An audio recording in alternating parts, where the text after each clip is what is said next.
Yeah! I like the Snowfall clip of Uncle Jerome. Slap your daddy! Yeah! Okay, let's about to get live. We won't live right now, but let me get my recording started for my podcast. So,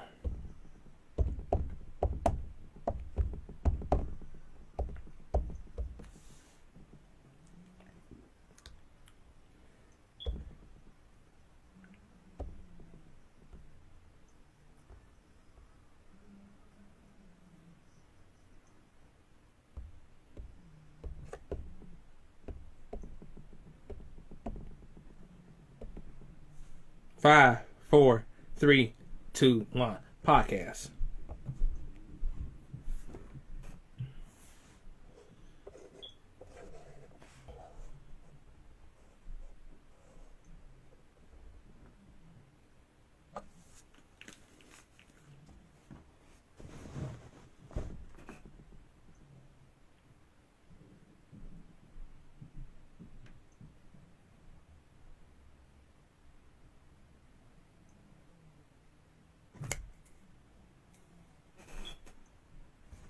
Welcome to Full Court 33 Michigan Basketball Only Podcast. I'm your host, William Baker. Welcome to the show. Welcome back as usual. And rush on the introduction, but overall, how's everybody doing? How's everything doing? Hope everything goes well. How's your weekend? I didn't have really a weekend. I just had one day off. I worked 6 days straight, and I'm just, working like crazy and trying to do what I gotta do. So overall, we gonna have a good time, and we got a lot of good information. And our announcement for today, in June 4th and June 5th, 2022, Reggie Butler have a big and tall national camp. Now, Reggie Butler did that for the last 5 or 6 years for big men over 6'5" and up, to teach how to play the big man role in today's small ball game. I got a lot of respect for Reggie Butler, and I remember saw one of his couple of his camps online with Al White. Al White is one of my other videographers, Boogie Productions, and he's one videographers that I respected because we both came out the same year as videographers. But he was a basketball player and doing videography at the same time, and I saw one of his work. And, one videographer to the next, I like to compliment other videographers' work and to take what they got in the game and add it to my game, or whatever we take from my game to add to his game. I don't mind. I like sharing information. I like learning from other videographers how to footage. So when he did Reggie Butler's big and tall national camp, it's phenomenal. He teach how you play the post. And not that many post players in the professional world. You see a lot of post play in high school at times. College, you see a lot of posts in all levels of college basketball. Not that much in the pros, in the NBA, except for the EuroLeague. Because I ain't gonna lie, NBA is hurting when it comes to analytical difficulties, because I'm tired. It's good to see a big man shooting threes, but see a big man shooting threes 15 times 5 times a game, 6 times a game, and you got a mismatch problem in the block. That's horrible. I'm sorry. I can't watch basketball like that. I can't watch today's basketball like that because it's ridiculous. It's ridiculous because I don't want to see a big man shoot threes every single game. Like, big man shooting 3-pointers every single game while going to post. And in the post, they act like deer in the headlights. I tell you that. So, going to Reggie's Butler big man camp, that's something that I like to attend and check it out, because I love the post game, and I love post moves. And the best part about post moves is that you could think and move footwork. Those are the things I miss seeing that. Back in the game, forwards, centers, point guards, not a post. You got Gary Payton, who could post. Chauncey Billups, a guard who could post. I just named you 2 guards that could post. Jason Kidd and Tim Hardaway. But you got, I don't understand. What's wrong with the post? It's a good thinking man's game. Magic Johnson was 6'9". I understand that, but he could post. But missing centers like in the post, you got Bernard King, you got Dominique Wilkins, Bob McAdoo, Xavier Medallo, Tom Chambers, Jack Sigma, Bob Manier, Elvin Hayes. Elvin Hayes got a beautiful turnaround jump shot. Either way, off the glass, nothing but net. Spencer Haywood, turnaround jumper off the glass. What's wrong? Go in the post. The big man, the big tall camp is going to be located at Grosse Pointe Academy in 171 Lakeshore, Grosse Pointe Farms, 48236. If you want to register, go to www.fullcourtvision.com/camps and attend in that. And anybody who got a son that's over 6'3", 6'4", playing the center, or 7 feet, then to learn to play the post, that's a camp for you. So Richie Butler is the instructor and a founder for that camp. So check it out. I'm definitely gonna check it out, and I'm definitely gonna interview Mr. Butler about his camp, because this is a good opportunity to learn to play the post game and learn how to be a true big man and to try to adjust and adapt to today's game, small ball world. So let's go back last week's show when we talk about NCAA, while every young player want a girl or boy basketball team want to go D1 this, D1 that. And it's understandable. It's national televised TV, bigger crowd, bigger university. You get in your shine, and you probably get exposed to the professional ranks. I understand that.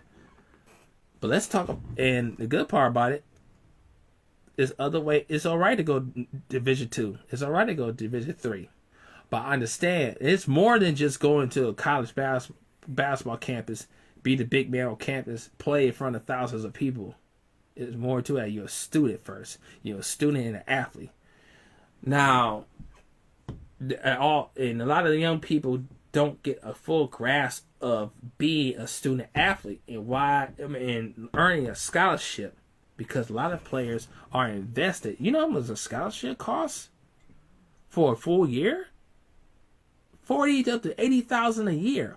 If you go to private schools, up to a couple $100,000 a year. Going to school is expensive. Going to college is expensive. I had to spend a lot of money and go to the university at Eastern Michigan for almost 8 years just to get a bachelor's degree, which I got a bachelor's degree in broadcasting and minor in communications. That's why I like doing this, like doing my own podcast. Since I ain't no radio shows are hiring, that's okay. I use my imagination and invent the most famous podcast that's not heard of right now. Is Full Court 3-on-3 Michigan Basketball Podcast. This is the only podcast when Michigan basketball is important in the state of Michigan. I said that 3 times. But go to college is expensive, and here's the thing, man. Here's the thing. You gotta understand that. Going to D1 is expensive. Going to University of Michigan is expensive. I visited University of Michigan a couple times. Man, it's a whole city by itself. And Auburn is a nice city, but University of Michigan, no. Boosters pay over millions and millions of dollars in that campus. And Michigan got own apartments, a lot of apartment buildings, a lot of college structures, a lot of this, a lot of everything. The college environment is insane. No wonder guys like Juwan Howard declined to coach for the Los Angeles Lakers. He's right at home. Yes, the Lakers try to contact Juwan Howard because he's a good coach and they want to give him the NBA job, which is fine. But Juwan Howard is comfortable in Michigan. And it should stay that way, because Juwan Howard is good for college basketball. Hands down, Juwan Howard is great for college basketball in the University of Michigan. He never got caught in no scandal. Never. Especially the 5-5 era. He did 4 years in, 4 years in Michigan. He made a legacy in Michigan. And he had a good NBA career. And he want to come back to his alumni and be the man and be the head coach in the college program, biggest college program in the country. I'm all for that for Juwan Howard. And a lot of players who play for Jamal Howard should pick his brain about how to be a pro in NBA level. He got the knowledge.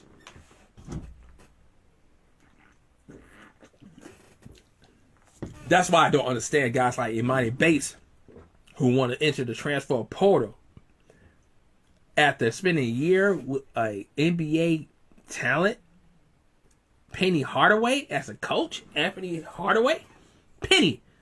So you don't want to be coached under Penny Hardaway, who got the knowledge.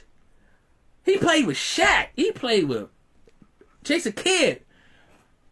Man, Phoenix. I mean, Penny Hardaway was, before the injury, was the coldest 6'7" car with handles, jump shot, dunk on you, all around game. Him and Grant Hill, 6'8" point forwards. He's a point guard. But man, and Monty Bates want to get that knowledge for him because he feel like he don't get no clock. Come on, man. And you graduate early, you still young. You got all the and you go transfer after 1 year in Memphis, and then you got a couple of schools, like 8-10 schools want to get at him. It's his attitude is hurting the game, hurting him. And I keep saying that. I gotta be honest. It might be the best talent, but his attitude is hurting them badly. His attitude is hurting them. And he gotta learn how to adjust that now. He gotta learn how to change up and get better. And that's what he's doing. He gonna get better. But he didn't change the attitude. That's it. I like the kid. I'm a big fan of him. I just hope that everything goes well and his attitude changed up. Now, back to the topic. When Coach William Payne tweeted a thread, he got a good list and a good information about Division 1. NCAA Division 1. I'm going to read this to you because I got my notes. Got my notes for there. Got my notes. You think I just go off script. Sometimes I go off script. Sometimes I get my notes ready. So I'm just, being the analyst that I'm supposed to be, I get my notes ready and my facts right.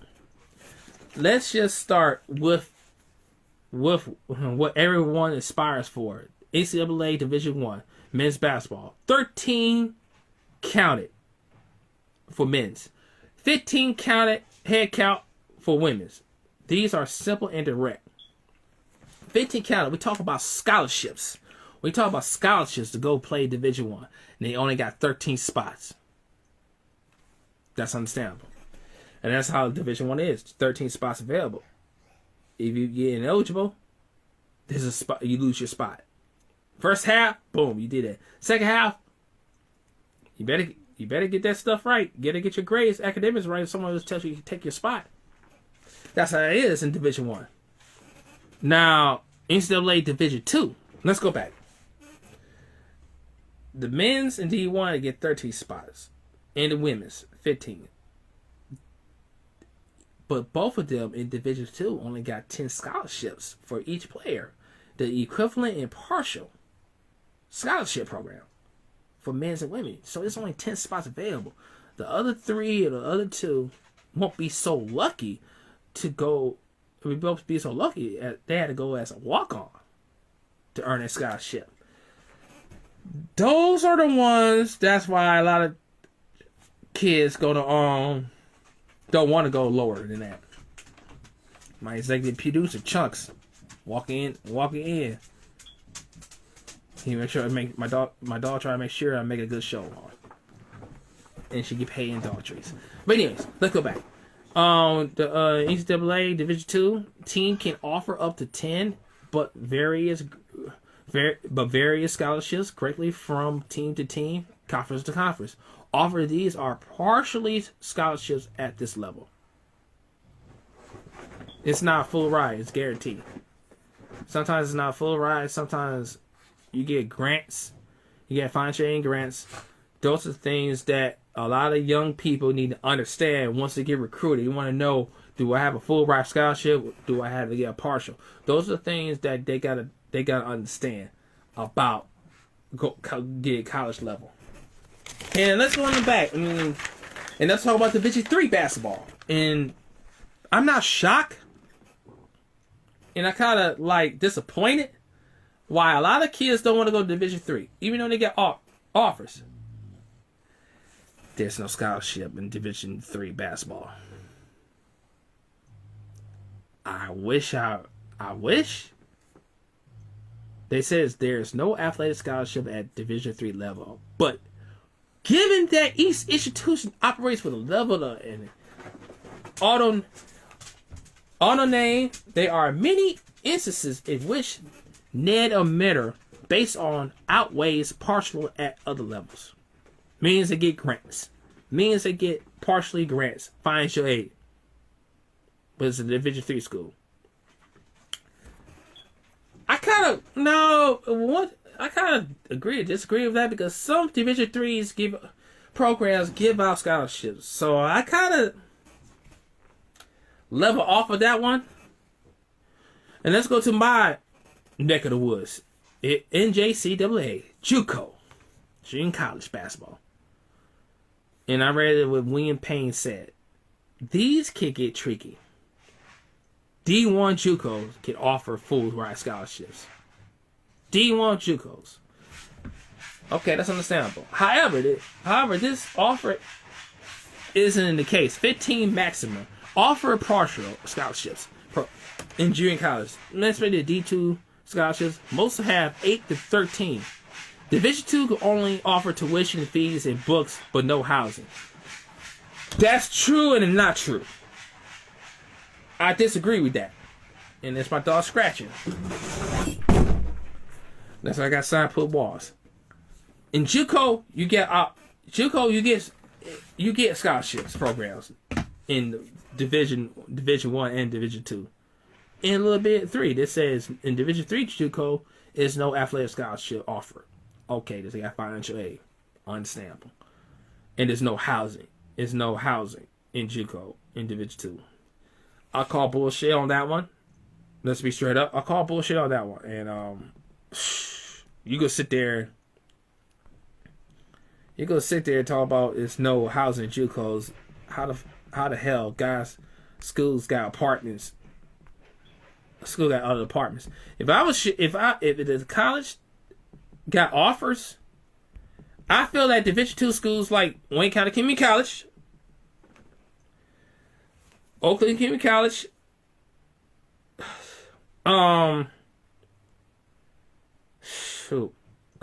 Muskegon, Kellogg, Kalamazoo, if they're supposed to give scholarships to players, they should give housing.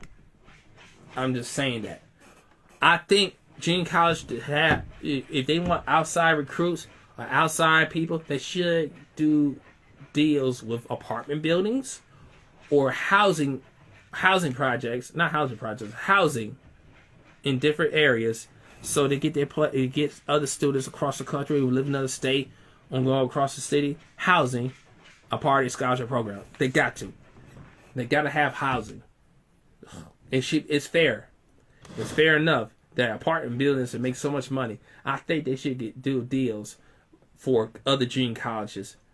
You know, if someone go outside the country, outside the state, who want to go to school in a different college, so they should have housing. And I see housing when I did a video in Glen Oaks. They got housing apartments already. And speaking of that, NAIA, they got housing too. They got scholarship programs too in NAIA. So people do not believe what people say. Don't believe that. Don't believe that at all. Because colleges got deals too. How to get housing. Whatever it takes to get your free education, wherever it takes, make the most of it if you're a student athlete. I'm just being honest about it. And as I tell you, there's a good thread by William Payne about the different levels of college athletic programs. And I like how he broke it down to different segments of how players get scholarship and some players don't get scholarships. I remember my guy, I'm not gonna name his name, went to Wayne State. He didn't have a full ride scholarship. He got a $500 grant.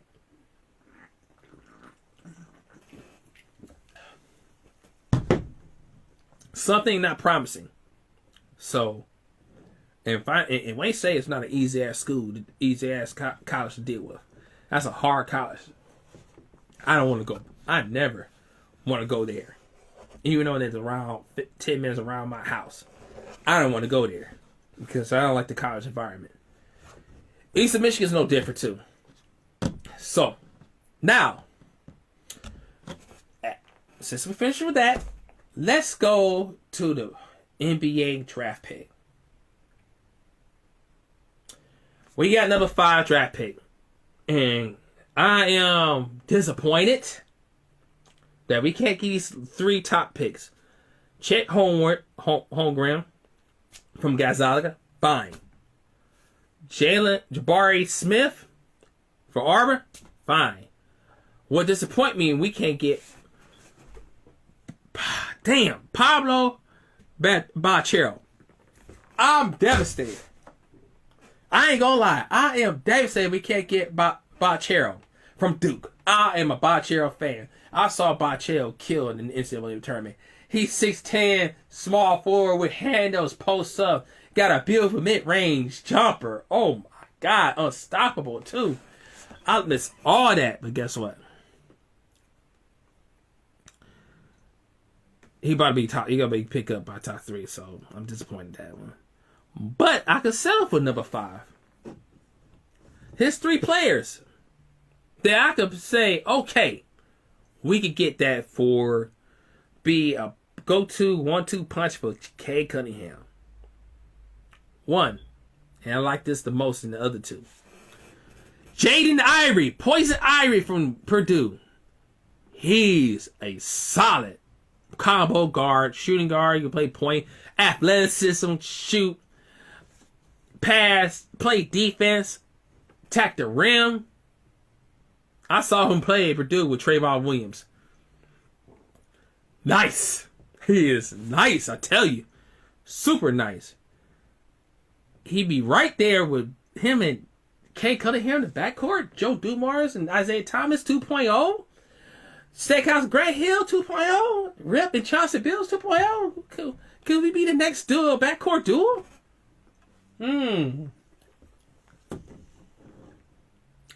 I like that. I like that a lot. The next one. Chardon Sharp from Kentucky. He's alright. He's a solid shooter. He can attack a little bit. Play D. Distribute. I don't see him much. I saw little plays on him. He's inconsistent. That's alright. I'm not too much about him. But another one. A wing player. 6'8". He played power forward and the center and a small forward position. Remind me of Xavier Daniels a little bit. Keenan Murray. Now I could live with that pick if they pick Ken Murray over Jaden Ivey. I ain't gonna lie, I like Jaden Ivey better, but they don't need another guard. But I like Ken Murray. Ken Murray for Iowa. 23 points, 7 rebounds, 1 block, 1 game. He's a two-way forward. 6'8", and he's strong, 235, and he 235 pounds, and he like go in the paint. Him and Luka Garza, former teammates in Iowa. He played behind Luka Garza, and then he was averaged 7 points a game in his freshman season. And when he played this season, he averaged 23 points, 8 rebounds, a block, and steal a game. He solidified himself. Had 35 points against Nebraska. Okay, I could live with that pick. Ken Murray, Iowa. We take that. We don't need no other bum. We don't need no bum. Troy Weaver. I hope we're not related. But goddamn it, we need Jaden Ivey, Ken Murray, or Ken Murray. Lee Sharp, where he's at, I could care less. But Ken Murray and Jaden Ivey, I could live with that. I'll tell you that right now. I could live with those picks. Anything that could help Cade Cunningham to win, to go to the next playoffs next season, and make a couple of free agent picks. They talk about getting DeAndre Ayton. He's an unrestricted free agent. They don't give him a max contract. We take that. We take DeAndre Ayton. DLJ needs somebody that could make him be he's a walking double-double. He played Detroit. He could be his own guy. Him and put Isaiah Stewart in a powerful position. Put Kid Murray in a small forward, shooting guard. If we get Malik Mark in this free agent draft with Cade Cunningham, I like my chances of Detroit Pistons. I tell you that. I like my chances heavily. Well, I like this. So, oh yeah. Then me a draft pick. We can live with top. We live with 5 draft pick. I just don't. Excuse my language. Don't fuck the draft up, please. Please, so bad for the draft pick. Please, just don't. Just don't. I'm begging. Next one. I wrote a tweet about Henry Ford. Last couple years, Henry Ford has been one of the top teams in Michigan who have 3 Division I sign-ins. The total is 4 Division I sign-ins because Leon Bradley went to Leon Ayres. He went to D1 last season when he went to Henry Ford. Now you got 3 D1 transfer. Karen McCassell went to Central Michigan. Good pick. You got Mark Maxiell. He chose Arkansas State. And you got Gary Solomon, who chose Southern Indiana. All 3 were major Division ones. I give credit here for. I'm a Wayne County Community College lifer. I'm gonna tell you that. They got the players that we recruit. He chose to sign with them because the word D1, the letter and the number. Once you say D1, let's just say like this. If now everybody getting all the top players, top dogs in Michigan because they got the word D1 program. A lot of D1 teams getting recruited. Okay, that's your 4. Henry Ford started to get 4 Division I programs in the last 12, 15 years. Mott and Schoolcraft with Coach Schmidt and Carlos Briggs back in 99, 2000 era, and 2000 all the way almost a 20-year span. The difference about Henry Ford today and Mott and Schoolcraft of those eras, they got championships. I'm not talking about conference championships, national championships. Briggs won 3. Coach Schmidt won 4. If I'm mistaken, 3 or 4. I think 3. National championship. Don't forget Mott national championship, 2002, 2008, 2012, and 2014. That's the difference. They won conference championships, and they got over 20 Division I transfers coming out of their program. Schoolcraft and Mott, especially Mott. Mott's a powerhouse. If Henry Ford is different than Mott, Mott got 4. Okay, I was on it. Thank you, Jay.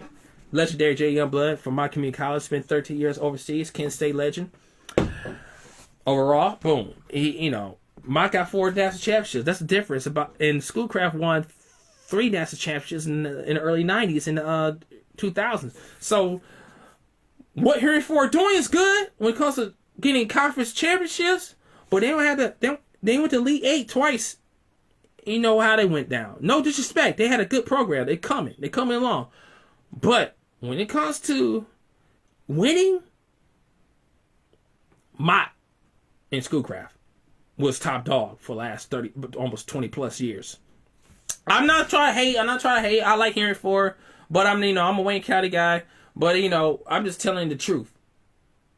Championships, and they close to it. Don't get me wrong, they close to it. But they coming out of the program, and bet. Let's request that. Legendary Jay Youngblood. Welcome back to Full Court 313. Yo, what's happening? I try to go live. Jay, peace, Jay.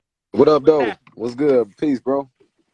Oh, no, I'm just breaking down to the facts when it comes to at junior college, college Uh-huh. education, and here in Florida started to get more D1 transfers, D1 transfers, and to get Shit, hey, well, I agree with what you were saying.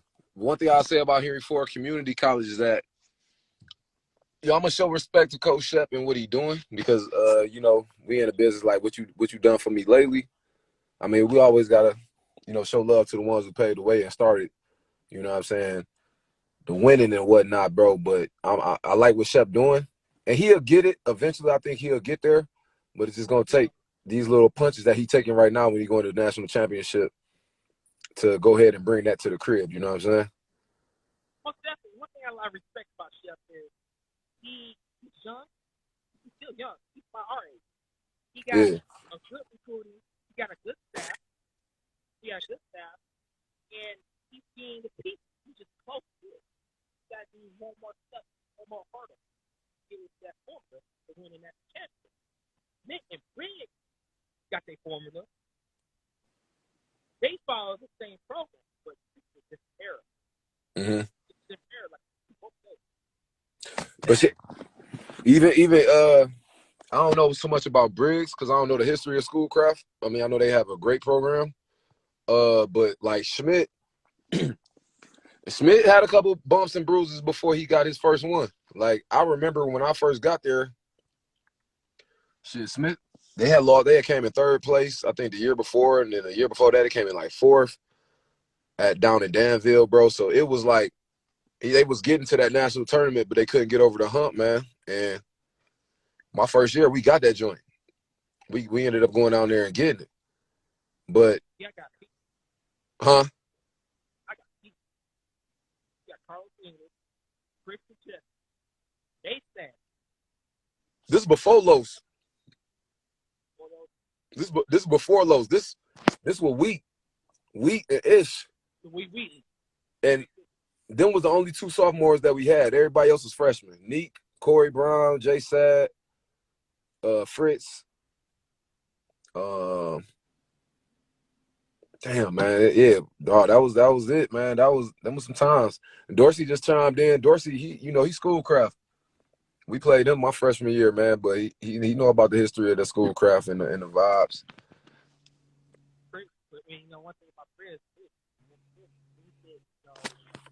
he got a whole history. Like Mott, every time they get together, Brig, that's the 90s, in the 2000s. Brig stopped around 2010. It's all Coach Smith. Dog, look, hold up. This nigga Dorsey on here. Dorsey, let me name the players on Dorsey's squad. Yeah, Ronald Dorsey, Marcus Bennett, Deion Sherrill, Gary from that Inkster area. I forgot where he was from. Ended up going to Central Florida. They had some bigs that went D1. They had, man, that team was loaded, dude. They was loaded. You know what I'm saying? But it seemed like Henry Ford, they kind of got that vibe now. You know what I'm saying? Joel was Gary Johnson. That's his name, Gary Johnson. No, he was straight. 40 wins. 40 wins on the team. Yeah, Courtney. I think Courtney ended up going to Schoolcraft after I had left.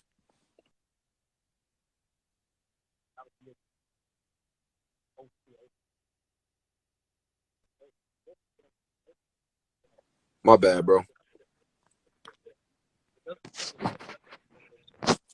Here for is coming along heavy. Shep, he's on it. Shep on it. He's on his way. He's on his way. He got a recipe that's working for him right now, bro. Like it does. It's like a lot of players I see, like when they hear that Henry Ford interested, it seems like they kind of they tap in with him, like they want to hear him out, see what he got to say. And I know when I was playing, that's what it was with Schmidt. You know what I'm saying? Whenever you got something from Schmidt or some type of recognition from Mott, you had to tap in to see what they was talking about, man. Them going to the national tournament as many times as they did, And I think Henry Ford has got that swag now because they done been down to Danville maybe the last 2 years, which is a major accomplishment. You know what I'm saying?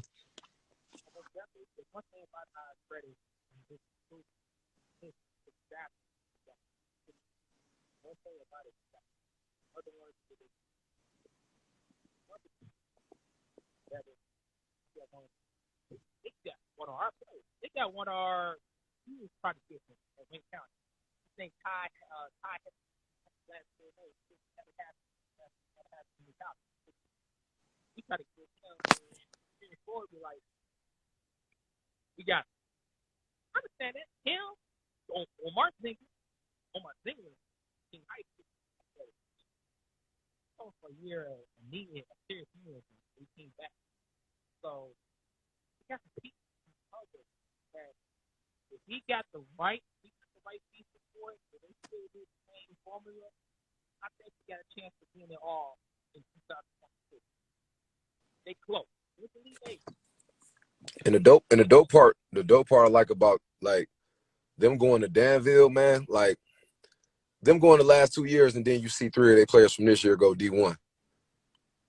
You know what I'm saying? That's a beautiful thing to see, man. And I love to see the JUCO products. You know, JUCO's pushing out D1 products, bro. Because I feel like JUCO is just another route to get to D1, dog. It's just another route.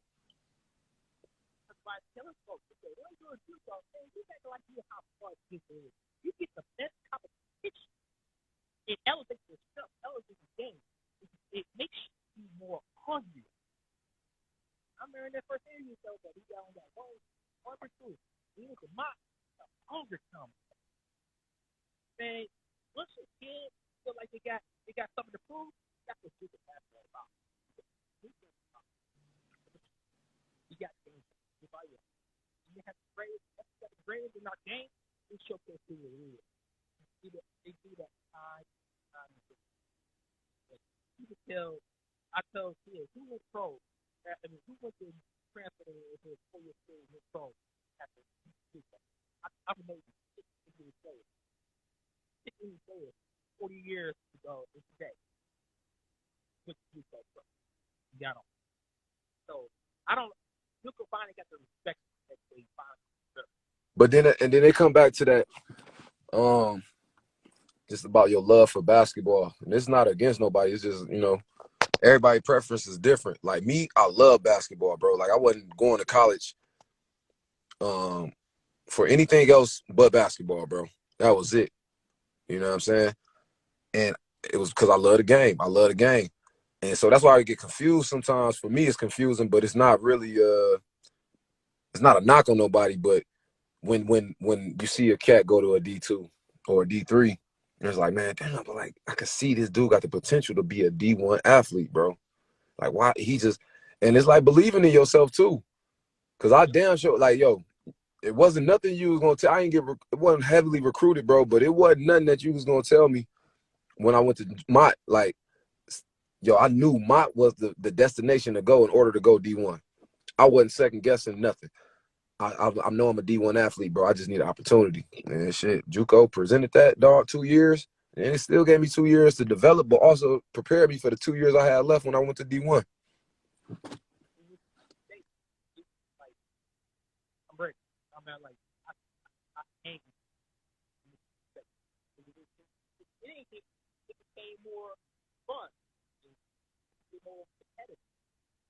Yeah. It becomes fun, bro, when, like you said, when you competing and what you doing is working. Yo, that's a different type of feeling, dog. When you know you competing against the highest level of competition, okay, but you still balling. So that gives you a set of confidence, bro. And that's what it was when I first got to Mott. It was one of them things where, man, the competition was steep. It was heavy. You know what I mean? But it's like, bro, just inch your way into that lineup. Inch your way. Keep going, keep going, keep going, keep going. That nigga Schmidt called my pops and told him I was the 8th man on the roster one time. When my dad called me and told me that shit, I was like, I said, dog, nah, this some bullshit. Nah, we gotta switch it up. We gotta switch this shit up. So man, after that, bro, it was like kind of like locked in as far as like believing in myself. and completing the task at hand. And then, you know, once you start balling, that confidence come around, your teammates start fucking with you a little bit more.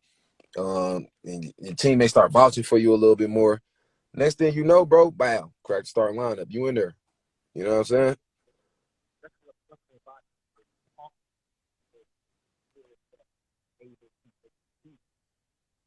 It's like going in and out. Will, I can't hear you. It's like going to hunger. It's like the hunger inside you. And you try to get what you want, and you try to go at it. I thought JUCO was easy. I ain't gonna lie. I got cut twice from Wayne County College because I thought, okay, Wayne County, okay, everybody's going to Wayne County. That's a whole different ball game, man. You got Big T, Leon, Effie, goddamn Butler shooting, you know, going at each other. I mean, like, hell no, that's a whole different ball game. But I thought JUCO was easy. Shit. No, it ain't nothing easy. It ain't nothing easy about JUCO. I mean, in my opinion. But dog, one of the you man, I'll never forget we was in Oklahoma, bro. Tulsa, Oklahoma for Jerry Mullins All-American camp. It was a nigga that just got out of jail, 28 years old. Lee Brown. I don't know what his name was. He was strong as shit and developed. You understand? And I'm an 18, 19-year-old kid playing, but there's no excuses, bro. You gotta adjust. You gotta adjust to the style of play.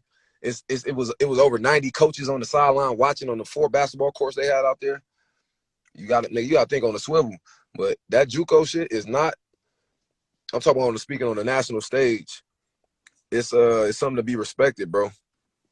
You gotta be, because one thing about JUCO basketball, it shows that competition level is just like Division I. It's double freshman and sophomore, one and more. Want to showcase that style of play. They want to go hard at it. All that not animosity, all that inside, that being rejected comes out of that court.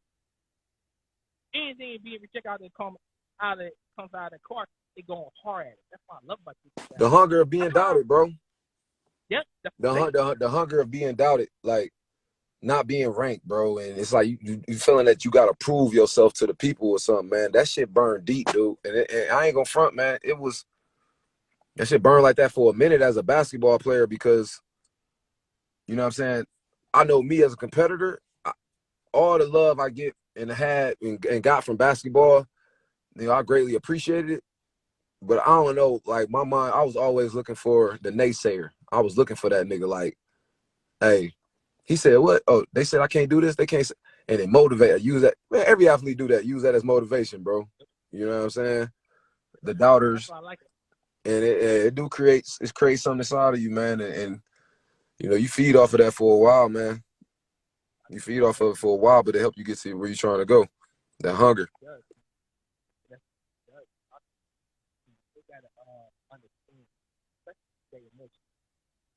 Guys like yourself, Al White, Mott CC Bears, Stout, other guys that didn't get ranked, it shows that they continue to grind. They got one thing that's different about guys that's already ranked. Work in the attitude that I can do this. I don't care what people say. I go out and get it. That's why I respect my guys like you guys. They grind and want it more than the other person's already ranked. People already got it. Oh, you ranked in high school, this, that. Your high school nigga, I was on there. Okay, what I gotta do? I used to love seeing niggas get ranked, bro. Like in high school, man. Not to, you know what I'm saying? I don't know. I ain't seen Cliff Brown in years, bro. I ain't seen when he was at Ferndale, bro. Like Cliff was ranked high and a mother. We was ranked so high, bro. I used to be like, man, how is Cliff ranked this high? Like, what is he doing? You know what I'm saying? That I ain't doing. You know what I mean? So when I used to play against Ferndale, bro, that was my like, yeah, I'm trying to prove that this nigga Cliff Brown cannot see me on any level. You know what I'm saying? And that's what the famous nobodies, you know what I'm saying? That's what we call it, the famous nobodies, the ones that's not ranked. That's what they look forward to, man. And anybody, even the youngest that's listening and paying attention, that's how you got to be, bro. When you see them rankings come out, man, you ain't in there, bro, use that shit as motivation, man. Use that as motivation in order You know what I'm saying? To try to get there. You know what I'm saying? That's one thing about it. The best part about it is once a young person see it, all of the hard work, it's another level. Another level. It's like a step. It's like a step ladder. Every level you go, you play to that level. That's it. Always another level. Now look at it, motivation with life or and that's one thing about it. Everybody got their step. Everybody got what they want. But it's always it's level shit.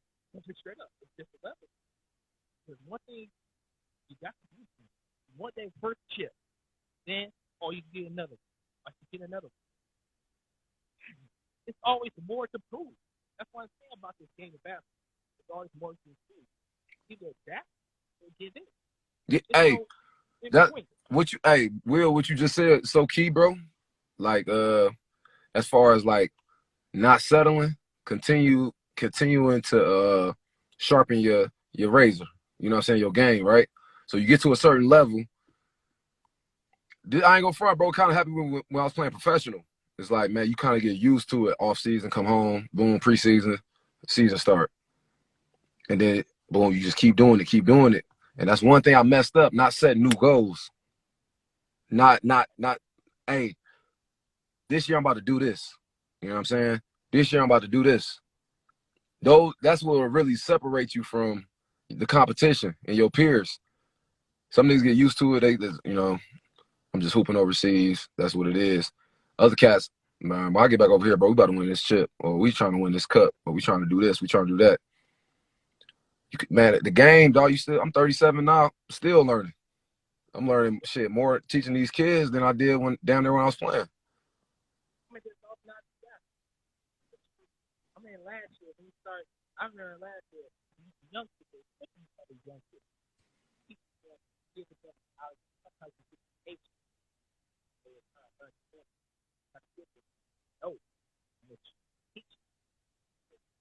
once then the young player finally adjust, tell them to on the court, that's the door.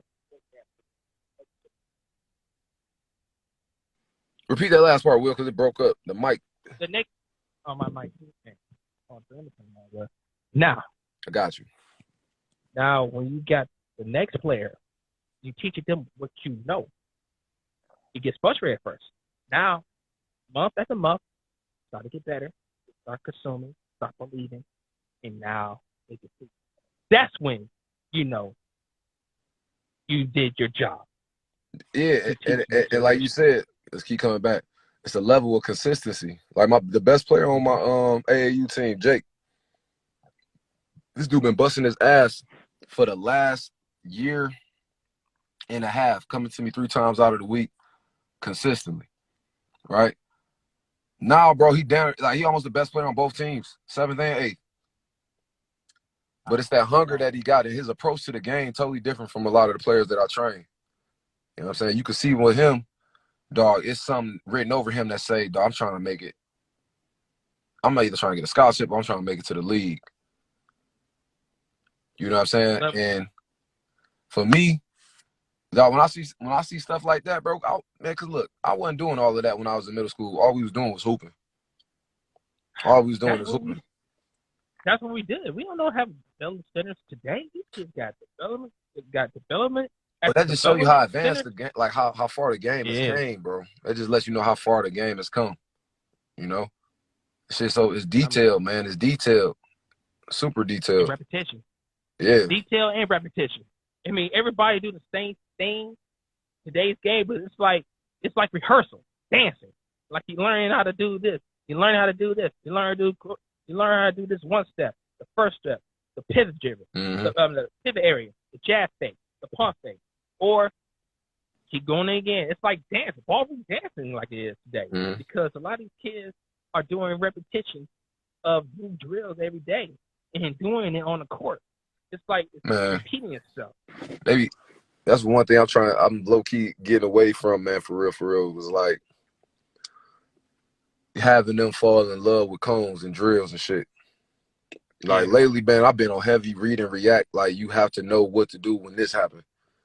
Instinct, bro. You got to be Instinct. alert, aware. You guys be able to see gaps. Oh, I'm going here. I'm going there. But, like the openings. yeah. The openings. Indeed. One thing about it, like I study people's game, like you field coordinating.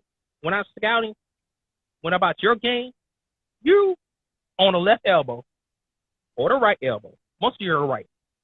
You can figure out which the defender we go see. You will see open. Your ability to find gaps is real different. Carlos English find gaps. You find gaps, especially in the wing defense. When you find a gap to the cup, especially off the baseline, it's automatic reverse lane. It's automatic going dunk on. Mm-hmm. Or the mid range. You got 3 options. You know your spot. Kids today don't know they know their spot, what they're good at. Everybody just, like you said, the cones, stuff like that, but everybody got their own style. A lot of kids do the same thing today. Everybody jockeying up their own ability to play the same way as other guys. People don't have their own style these days no more. And I be dying. I'm like dying to see other kids. Like I want kids to see. I want them to use their creative ability because that's the dope part about basketball, bro. Everybody don't shoot the same, but then I can see why his shot go in from his form, why he shoot this way, why his shot go in, why his shot going on net, why his shot always hit the back of the rim. Because everybody shit a little bit different, bro. But that's what when we training them. It's like I don't try to be too hands on, bro. I want to see what you can do. You know what I mean? Instead of telling you go here and do a tween cross, show me your 2-move combo, how you get to your spots. You know what I'm saying? Or you can go around the back. Or you go to up or hezzy. Or hezzy.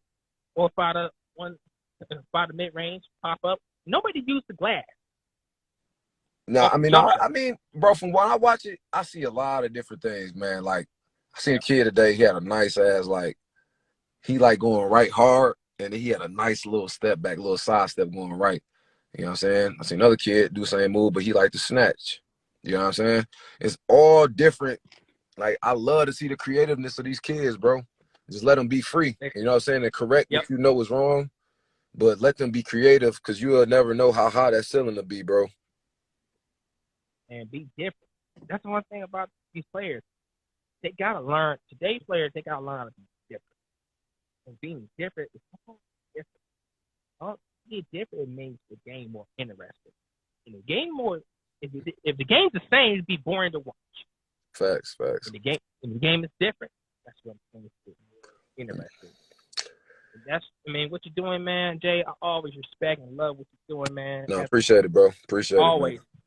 Always, man. You already know it's love and respect this way, man. I appreciate you being a student of the game and you know what I'm saying, filming the game as long as you've been filming, bro. You've been in the game for a minute. So we need that though. We need that, man. And I appreciate you, bro. I really do. I appreciate me too, man. Vice versa. All right, man. So I'm gonna get out of here, man. We'll tap back in though for sure. Most definitely, Jay. It's always good. I'm here for you. Same here, bro. I'll holler at you in a minute. Peace. I'll let y'all. That's the only legendary Jay Youngblood. Thank you. It's been real smooth. I'm Wayne Baker. You're watching Full Court 303 Michigan Basketball Podcast. And anybody got questions about certain topics I talk about, comment below, or have opinion. I'll be happy to hear. And follow him on Jay Youngblood 13 or his AU program, Faith and Focus. Follow me at Creative War Films when you get watching my latest episodes, or follow me on Twitter at OG Dexter on Twitter. And anybody got anything to put out basketball related lives in Michigan, I'll be happy to feed into it. I'm Wayne Baker. You're watching Full Court 303 Michigan Basketball Podcast. Take care.